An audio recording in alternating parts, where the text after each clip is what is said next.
why would the creator or evolution design in a bad cholesterol and a good cholesterol? It's crazy. But the thing about these lipoproteins is if you eat too much sugar or the triad, you'll cause your insulin over the years to go up and your blood glucose. Now that will damage the LDLs. It will oxidize them and glycate them, sugar damage them. And now they do become a little bit of a problem. But it's not because LDL was bad. It's because you ate things you should not have eaten. You raised your insulin and glucose and inflammatory molecules, and you damaged your LDL particles. So it's not LDL's fault.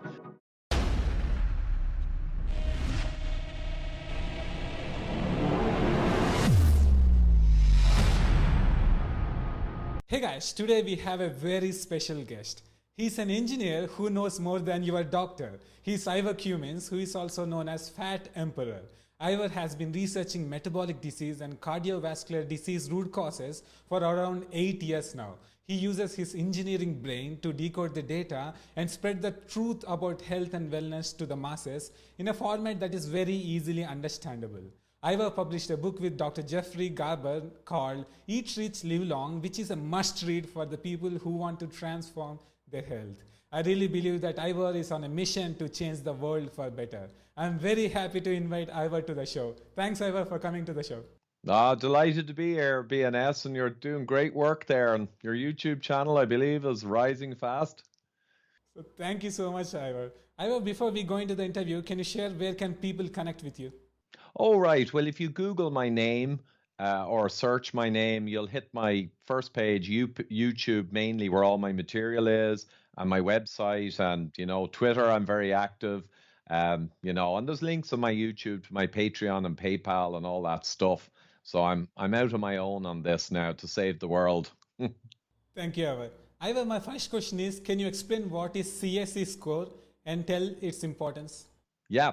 Okay. So the calcium scan I've promoted for many years now as an excellent way to find out your true level of heart disease and your true risk for a heart attack. So some people will have super high cholesterol, but no calcium in their heart and very low risk. And some people will have very low cholesterol with huge calcification. So it's a 5-minute CT scan. In America, it's around $100. It's walk-in. 5-minute scan sees the calcium in your heart's arteries. And basically, atherosclerosis, or the disease that causes most heart attacks, it's an inflammatory disease. And the soft tissue of your arteries, your tubes, they can get little boils or pustules, inflamed areas, and they can burst, and that's what kills you. It blocks a vessel. Heart attack. But the good thing is evolution, or the creator, has made a process, and your body brings in calcium to the weak areas and it shores them up, or it strengthens them with bone structure. So it's a good process, but it can't really always work, obviously. But the great thing is the more calcium that you've been building up because you've been driving a bad disease process, the more calcium you'll see on the quick scan in the CT machine. And then you'll know how bad your history has been, and you can take action. So that's really it. The calcium is a canary in the coal mine. It shows how much inflammatory disease you've driven. And if you've got a high score, you go, whoa, I got a massive risk of a heart attack. No matter what my doctor says, I need to stop this process. Thank you, Ivor, for sharing that. And Ivor, can you explain how did experts got the pathogenesis of heart disease wrong? Yeah, it was an unfortunate mixture of things. There was one big problem, was a man called Ansel Keys in America, and I think he was a fish physiologist. He wasn't a doctor really, or anything, and he just got this obsession that cholesterol correlated with heart attack risk, and it did a little. But he was obsessed with this cholesterol in the blood could cause blockages and make these pimples occur. And then he did some very, very weak studies looking at different countries and cherry picking. And he said, yeah, the more fat you eat, the more your cholesterol goes up. And the more fat you eat in some countries, the more heart disease. But it was only a correlation. It had no value. But he got a lot of backing. He was very political, very active. He got funding. He did more very poor studies, but he made them look convincing. And he got on the American Heart Association panel, and then he became very influential. And the whole scientific world largely kind of followed this new idea. And unfortunately, it took hold, and all the scientists, the good ones, who said, hold on a minute, this is just a correlation. And hold on a minute, this is an inflammatory disease, and cholesterol's not really the big part of it. They were all sidelined. It got very political in the 70s and 80s in America. And America tends to lead the world. So once America got this bad science wrong, then they shared it all over the world. And unfortunately, insulin and glucose and undiagnosed diabetes, which is the massive elephant in the room in heart disease, it got pushed aside. And it was all about fat and cholesterol. And the last thing I'd say is over the decades, all the academics believed this. They were told this, they were taught this, and they told everyone this and advised them. And industry loved the theory because they could make really junky, low fat foods with cheap, refined grains and flours and vegetable oils, which were now supposed to be healthy, right? So industry loved it. Pharmaceutical industry absolutely loved the theory because they're smart guys and they knew that theory was junk, but they knew that more and more people would get sick with the low fat foods and then they'd sell more drugs. So it was just unfortunate that everyone benefited in industry and the academics could never admit they were wrong because then they'd look stupid. So that's why we still have this myth today. Yes, absolutely. Thank you for sharing that. Ivor, can you talk about glycocalyx? Ah, the Glycocalyx, yes. I spent many years researching. I have thousands of papers on my hard drive, but it was the Glycocalyx I only came upon a couple of years ago, and I've given lectures on it. So basically, your arteries are your tubes that keep you alive, your blood flows in. And the disease of atherosclerosis that I mentioned, the real problem is that the inner lining of the tube gets exposed to insults. And the insults are vegetable oils and high insulin, high glucose, and many other factors can insult. And that starts the process of breaking down the inner wall of your tube. Now, your inner wall of your tube has protection. You know, we've been developed over millions of years. So, one of the protections is the glycocalyx.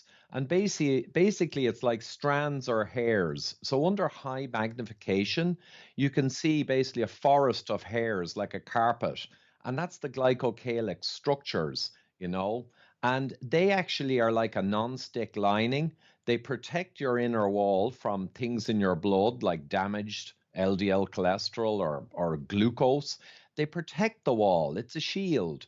But unfortunately, if you eat the wrong foods, if you don't get healthy sun exposure and minerals and vitamins, your glycocalyx can break down. And in fact, a high sugar meal, they've shown in human studies, really blasts your glycocalyx for the next 12 hours. So, and diabetes undiagnosed eats away your glycocalyx. So it takes away your first layer of defense, the glycocalyx. And then the bad things in your blood can get access to the wall. Now you're in trouble. Yes, I was. For the first time when I heard about glycocalyx, like I was so shocked. Actually, you have shown a picture where after consuming high carb diet, high carb meal, the glycocalyx, like after 6 hours, went to almost zero. Yeah, now the only thing with that particular diagram I shared, it appears the people who shared that paper, there's a question mark around that actual diagram and its source. So I always say that. But the good thing is we have other human studies which show in diabetes and with glucose spikes, the damage occurs. So it is a fact. But it's just those photos, they look so beautiful, but I'm not entirely sure of their origin. Yeah, no problem, Ivor. My next question is that in India also many people move into poverty trap by going to heart disease operations and everything. So how to reverse this? Yeah, that's the $1 million question. And luckily, we've mostly answered it, like 95%. So, studies in Europe that not many people know about, they actually looked at around 7,000 random people who had heart disease from ages 18 up to 80. So they covered all, you'd love it as an engineer. They looked at all the heart disease patients, big sample, 24 countries, right, all ages, and they looked at their blood glucose. And essentially, they found that 80% of them were essentially type 2 diabetic.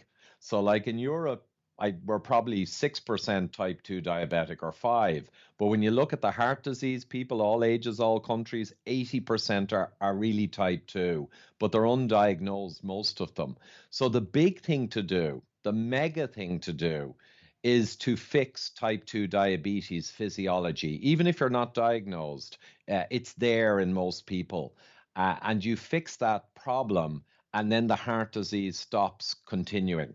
And to be honest, even a guy with a huge calcium score, with big disease, with huge risk, if that guy or girl goes in and stops the diabetic process, which you can do within days and weeks, the calcium will stay there, but now the inflammation goes right down.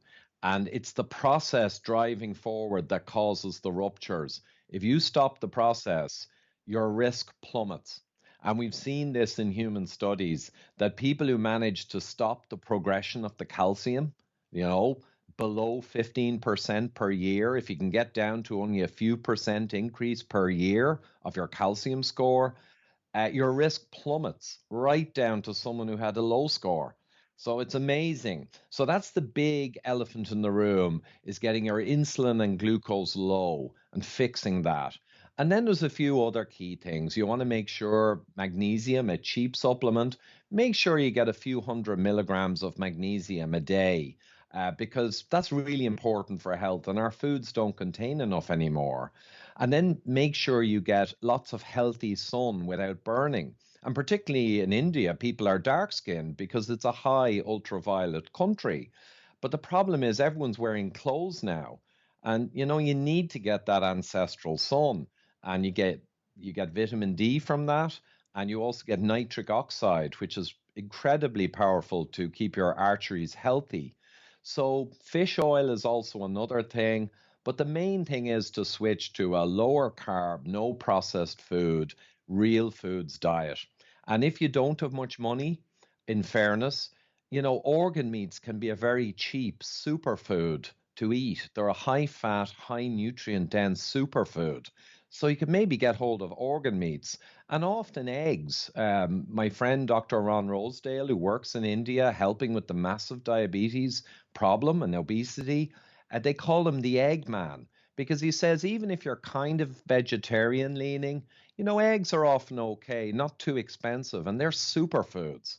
So if you focus on eggs, organ meats, and real foods and vegetables, and you stop eating the ultra processed foods, that's crucial. And I'll just say one last thing.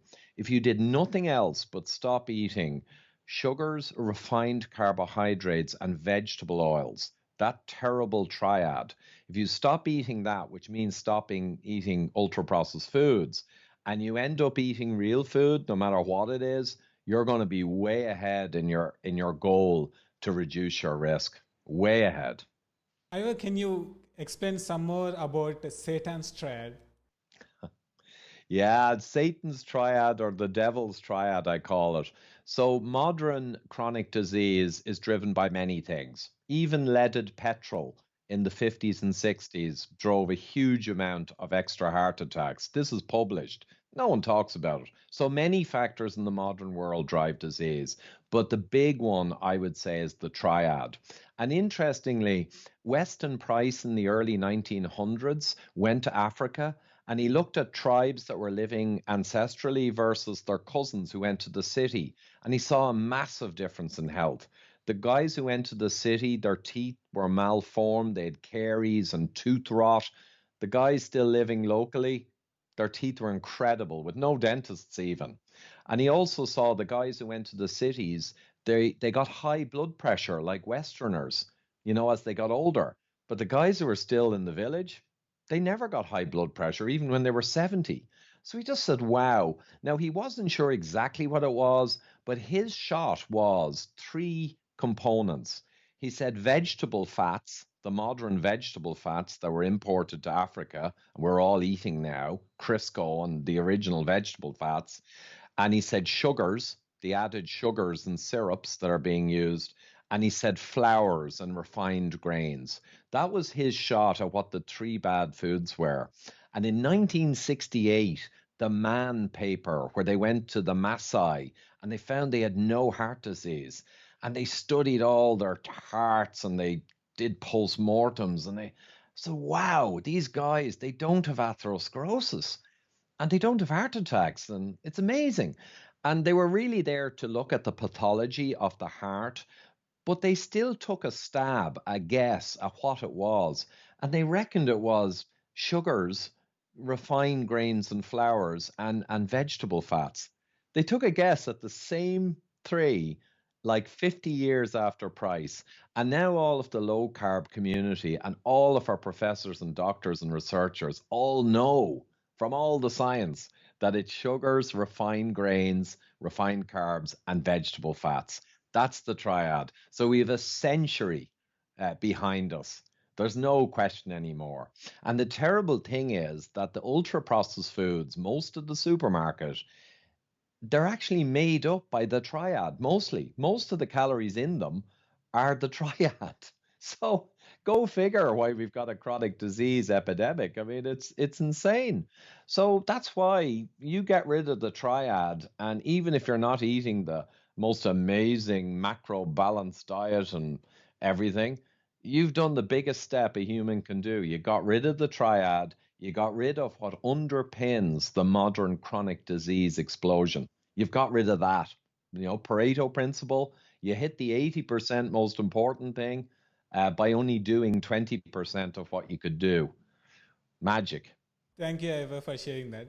Ivor, you mentioned that the CAC scanning sometimes disproved the cholesterol hypothesis. Can you talk more about that? Ah, yes, the cholesterol hypothesis is pretty much dead now, and no one knows it's dead in industry and in pharma and in academia. So, and medicine, it's terrible. So basically, there's many, many, many papers and data that show the cholesterol hypothesis. At best, cholesterol is a very weak risk factor or proxy. It's just so weak, but it's just become adopted everywhere. It's very hard to change that. But there's many proofs that it's not really relevant on its own. But one is the calcium scan. So a guy in 2009, I think William Ware, he did what I wanted to do. But I was trying to find studies because the calcium scan is so accurate at showing level of heart disease. I wanted to find studies with humans with calcium scan results and with LDL and cholesterol data and show what I knew I'd see, that basically there's no real correlation. In other words, cholesterol is a useless metric for risk. And this guy Ware did it. He found around 20 studies, human studies, where they had that data. And he showed very elegantly, he asked 20 questions in his paper. Why does such and such a study with 5,500 humans over 3 years show no correlation between cholesterol and the level of arterial disease as measured by the calcium scan? And he went on and asked the same question for all the papers because none of the 20 studies showed a correlation between cholesterol and actual calcification, which is heart disease. It's the best measure in the world of heart disease. So it was just so elegant that with one technology, the best technology, the calcium scan, he demonstrated that cholesterol was near worthless. And it was just so elegant. And for people to know, the calcium scan in general, when you get your CAC score, it can run up to the thousands. But roughly speaking, a very high score means you're approximately 20 times more likely to have a heart attack in the next 10 years than a low score or a zero. So it's 20x, 20 times predictive. Cholesterol's around 1.2 times predictive, and even that is confounded. Insulin might be 4 or 5 times predictive, but calcium scans around 20x. So calcium scan result predicts your risk more and better than all of the risk factors put together in their algorithms. One scan beats the whole lot. So it's an engineering level measurement. Thank you, Ivor, for sharing that and popularizing that. I'm very grateful. And Ivor, can you talk more about LDL? Yes, the LDL cholesterol. So keeping it not too complex, cholesterol is a molecule, a fatty molecule, vital for life. So it's arguably the most important molecule for mammalian life.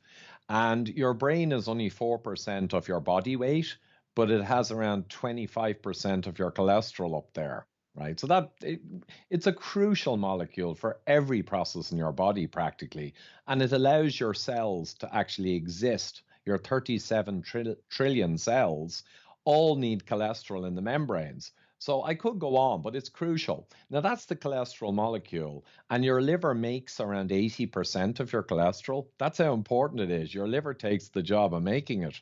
So if you eat more cholesterol, your liver will make a little less.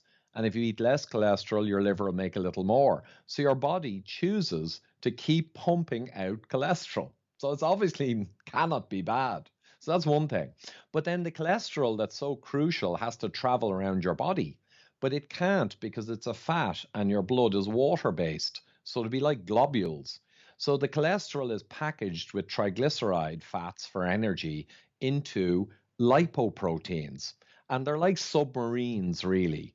They actually store the fats inside, and the outside shell is compatible with blood and it can dissolve.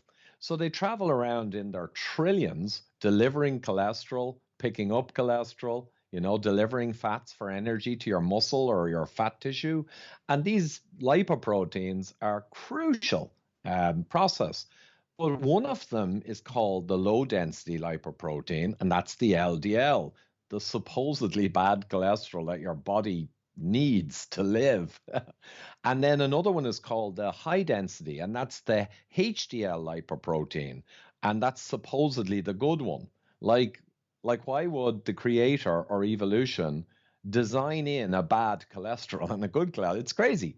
But the thing about these lipoproteins is if you eat too much sugar or the triad, you'll cause your insulin over the years to go up and your blood glucose. Now, that will damage the LDLs. It will oxidize them and glycate them. Sugar damage them. And now they do become a little bit of a problem. But it's not because LDL was bad. It's because you ate things you should not have eaten. You raised your insulin and glucose and inflammatory molecules, and you damaged your LDL particles. So it's not LDL's fault. Now, when they're damaged, they do not get picked up properly by the liver. They can hang around longer and get even more damaged. And then you got a problem.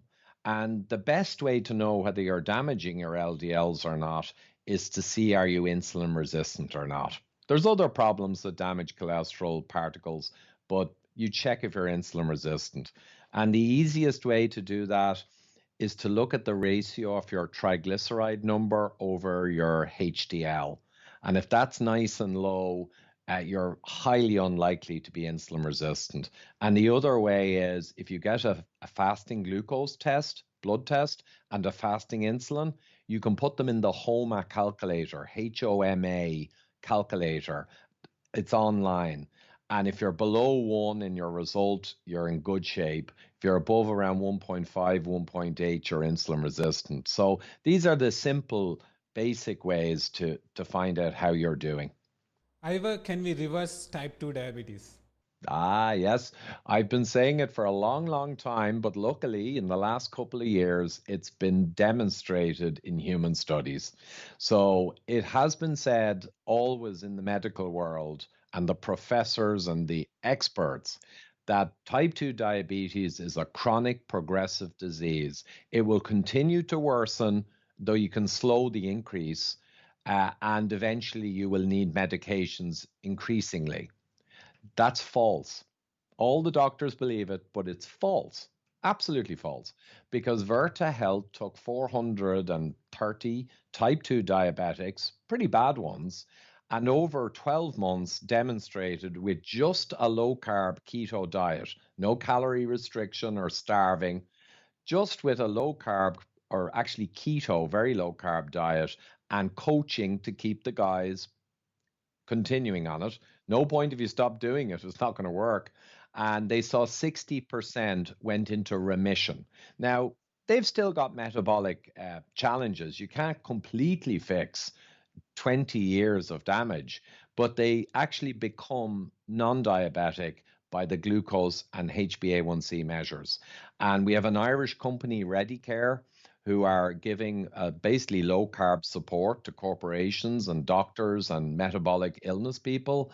And they've done two small human trials, and they're going to present at the American Heart Association this month their results. And in one trial, over 3 months, they got 50% remission of type 2 diabetes in their people.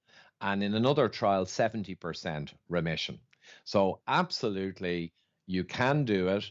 If you have more disease for much longer periods and you're deep into type 2, it might be harder, but you'll at least bring it down to a level where your risk is plummeting compared to how you were before the low carb diet. That's very awesome, Ivor. Ivor, many people think that low carb diets put pressure on organs. What do you say about that? Ah, yeah, there's a lot of myths, aren't there, BNS? There's a lot of myths. So, no, one of the myths is that higher protein diets or low carb diets might, put pressure on your kidneys. And that comes from studies of kidney disease patients, often late stage.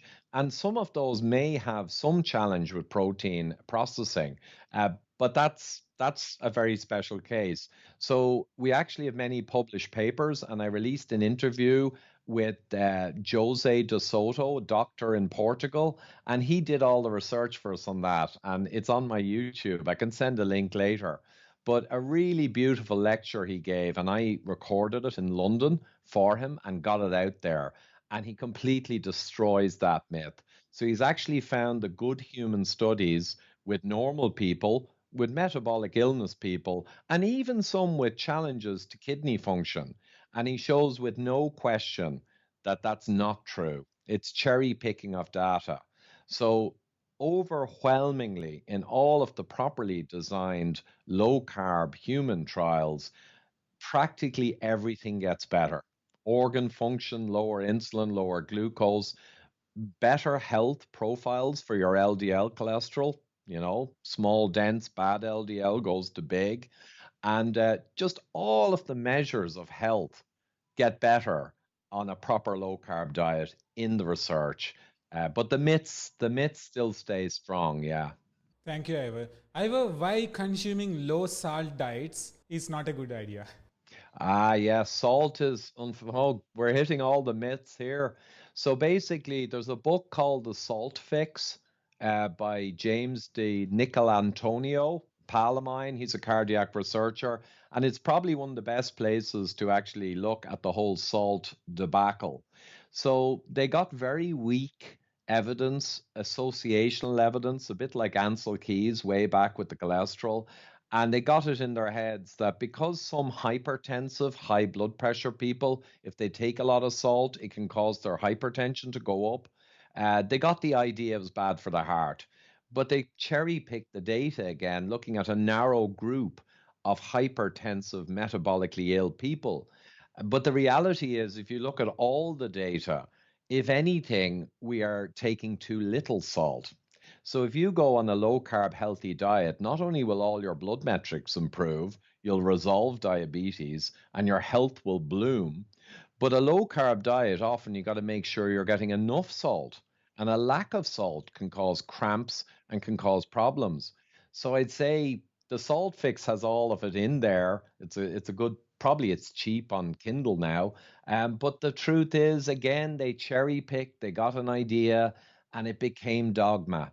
But salt is so important. I make sure I take lots of salt with my real foods, and also magnesium and potassium. If you get potassium chloride, The classic salt is sodium chloride, but you can get a low salt, it's called, and they have potassium instead of sodium. So that's a good way to get more potassium as you put your salt on your eggs and your real whole foods. Thank you, Ivor. I use Himalayan pink salt so that. Yeah, we have a big bag of that, a kilogram bag my wife bought somewhere, and we got a pepper mill, and we just keep filling it up from this huge bag of the pig salt. I think it's got lots of extra minerals and stuff in it too, yeah. Thank you, Ivor. Ivor, can you talk about leptin resistance?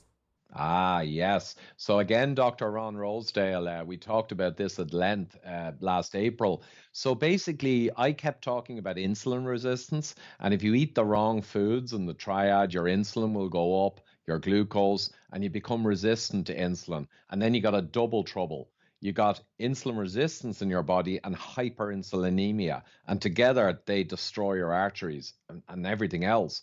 But the thing is, another huge problem is leptin resistance and hyperleptin. And the good thing is, to make it simpler, if you're insulin resistant, then you're generally leptin resistant, and vice versa. So you can say leptin resistance is the big evil and high leptin, or insulin resistance is the big evil and high insulin. But to be honest, they're always going to go together pretty much.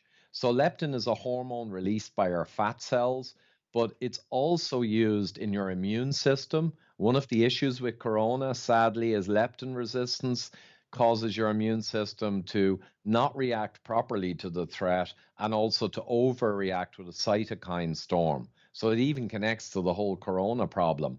But basically, it is a fat cell hormone, but it also is used in your brain and your neurological circuits. Leptin is used all over the place, like insulin. And if you keep pushing your leptin up with high carb meals and carbs and sugars mixed with fats, and if you build fat in your body, your leptin goes higher. Well, like insulin, if you keep pushing your leptin up, your body no longer wants to respond to the signal and it becomes leptin resistant. And now you got double trouble because leptin is intimately involved in your appetite control system. So what usually happens if you're eating healthy foods and you put on some weight for the winter, right? The higher leptin tells your brain, hey, we got fat stores, and it drops your appetite a little. So controls appetite. The problem is if you keep pushing it with bad foods, you get leptin resistant. Now your brain doesn't hear the signal. So now even when you get fat, your appetite is not damped down. In some ways, it's the opposite. So the whole control system goes crazy because the creator or evolution did not actually plan for the modern triad to come about. That came about too quickly. So all our control systems that manage human weight and managed human health for like so long, this century suddenly someone threw a massive spanner into the engine, and the engine's just gone crazy, and we can see it all around us. The control systems are not working because they were never designed to manage this poisonous food. So they don't know what to do. So they actually backfire. They get resistant, and then the signals go the opposite direction and everything goes crazy. And that's what we see all around us. Yes, exactly, Ivor. Thank you for answering that. Ivor, my next question is like many Indians consume fruits every day. What do you think about that? Yeah, well, fruits, in a traditional ancestral fashion, you'd get fruits. They'd help you put on weight coming into the winter, or in certain regions, they give you extra calories and there's nutrients involved. So they were good when you were foraging and having to fight to get enough food and all that kind of stuff. You were not eating the modern triad. You were very healthy and robust and capable of dealing with glucose and sugars via fruits. And it was a different scenario. So fruits were good, but there's two problems. First problem is if you eat the bad foods and become insulin resistant, now fruits become too high in sugar to be healthy because your machine is no longer working properly to manage the sugar. And you're eating a load of sugar and glucose and grains. That's the problem. So now fruits are not an ideal for a person who's type 2 diabetic, even if undiagnosed. So that's a challenge. But the other thing is fruits have been bred competitively. Now, not genetically modified. I just mean, you know, over the last 100 years, you got Jack was selling apples, and then Mary starts selling apples. but she breeds them to be sweeter. So her business does a little better. And then Jack goes, oh, and he breeds them to be sweeter. And this kind of happened with corporations and businesses over the last 100 years. So now our fruits are super sugar sweet, which makes them like desserts. And compared to the same fruits 200 years ago, they were smaller and more bitter. So you got the double problem. We've broken our machines in the majority of our population, and fruit is not as easy to manage. And the fruits have become way more sugar loaded than they ever were in history. So you can kind of take those two effects synergistically.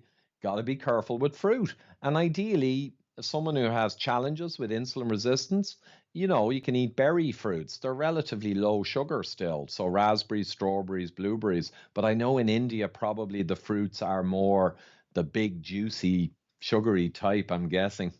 Yes, I will. And also, you talked about the winter that is not coming in future, so don't be prepared for that.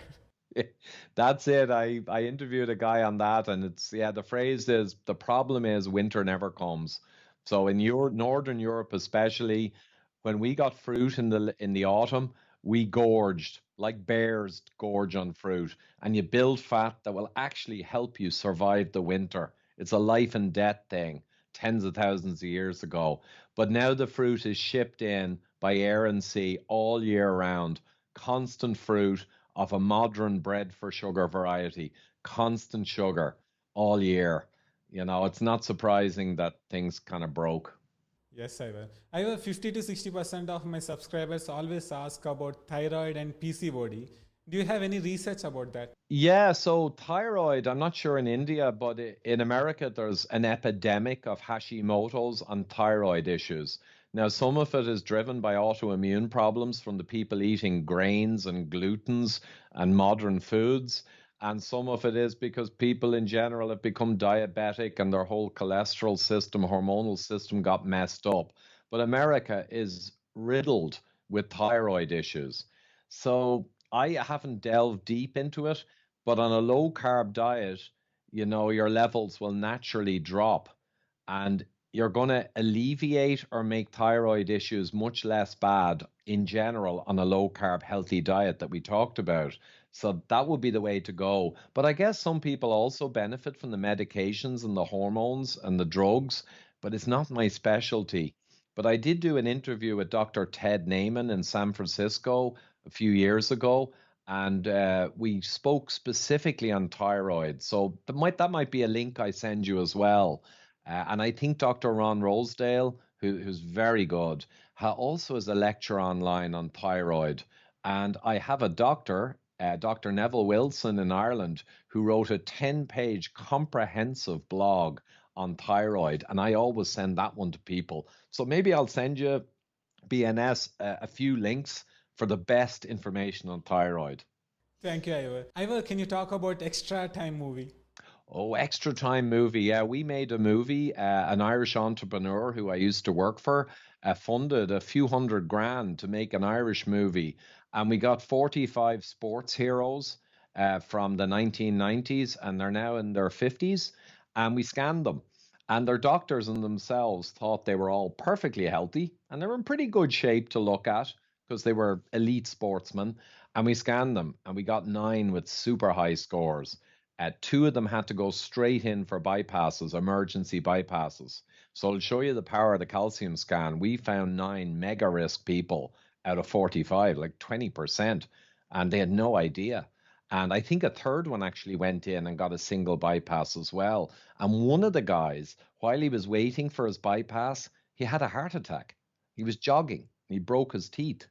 But luckily he was okay. So it shows you the power of the scan. So the movie anyway goes through all of that. It doesn't talk about the bypasses. That was after the movie.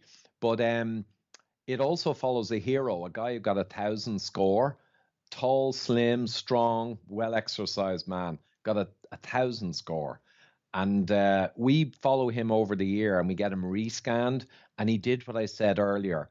He came in under his original score. So he stopped the process and he actually went backwards.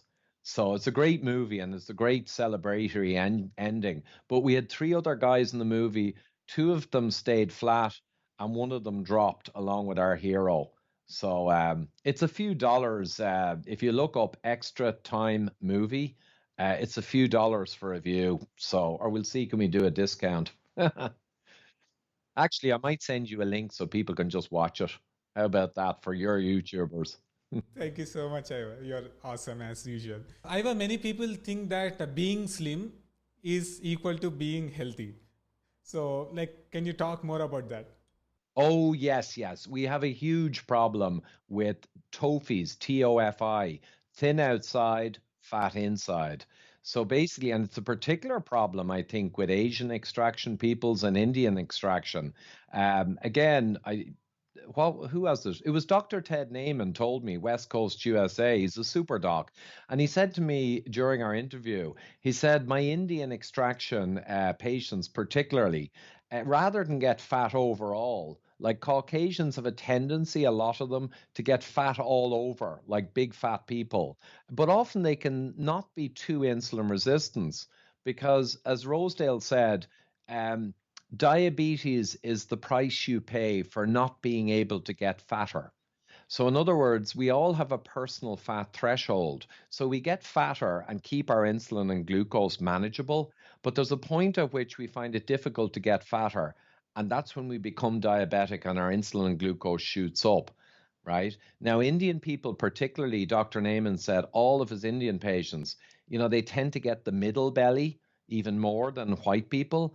And as soon as they put on 7, 8, 10 pounds around the middle, bam, they're diabetic, he said. It's that dramatic, you know? So the thin outside, someone may appear slim, maybe with a little belly, but they've got fat in their organs inside.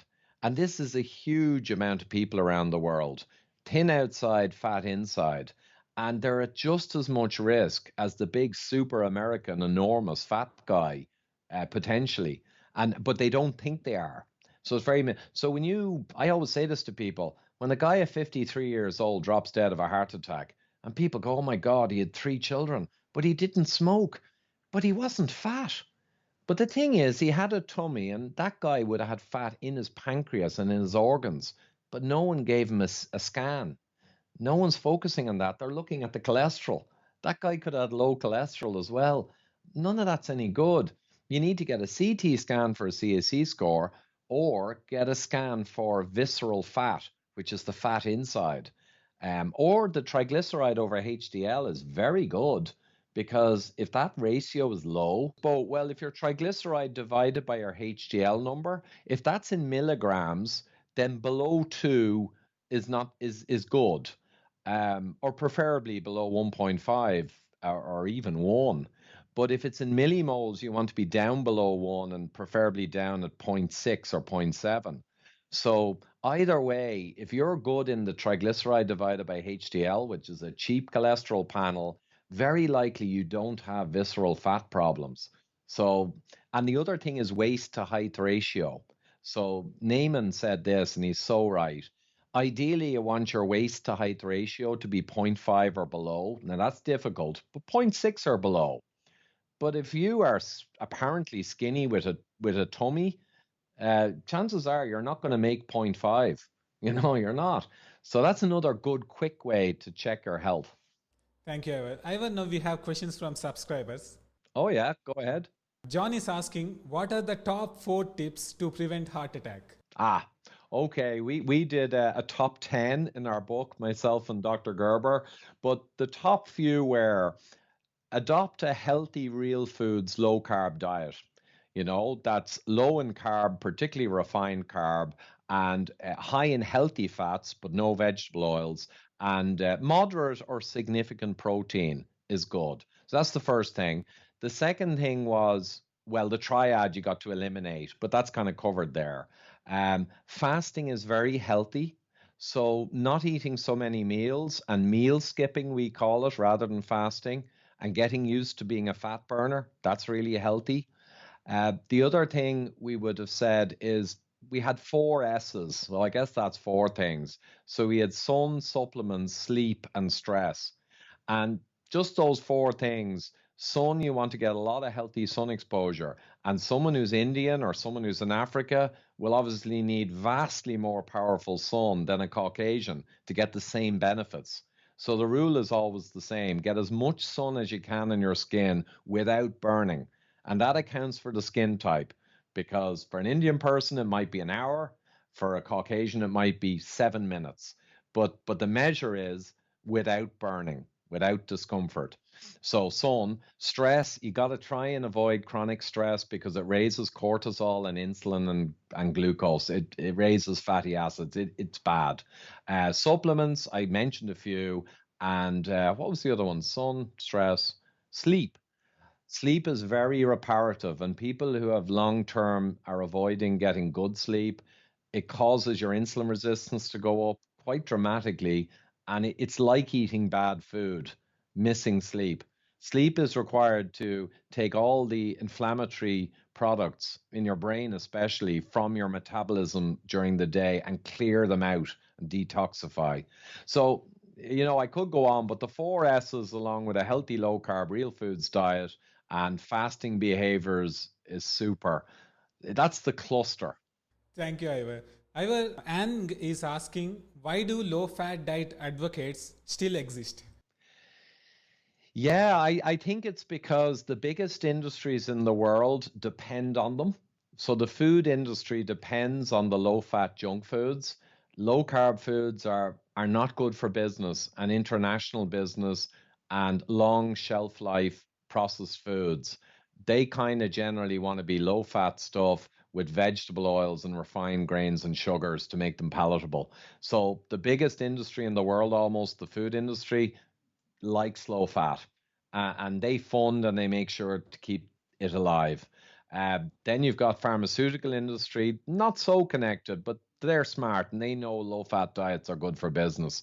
But then you've got academia, and this is a killer. You've got professors of nutrition and nutritional organizations who generally are in bed with food industry, which makes it worse. And they've all been saying for 30 years that low fat is the way, and they cannot face the concept that they were kind of wrong. So they are holding on with extreme force that the low fat is the right solution because otherwise they look like idiots. Who would ever listen to them again if they changed and said, well, actually, not only are we not promoting low fat now, we're actually saying the opposite is better. They can't do that.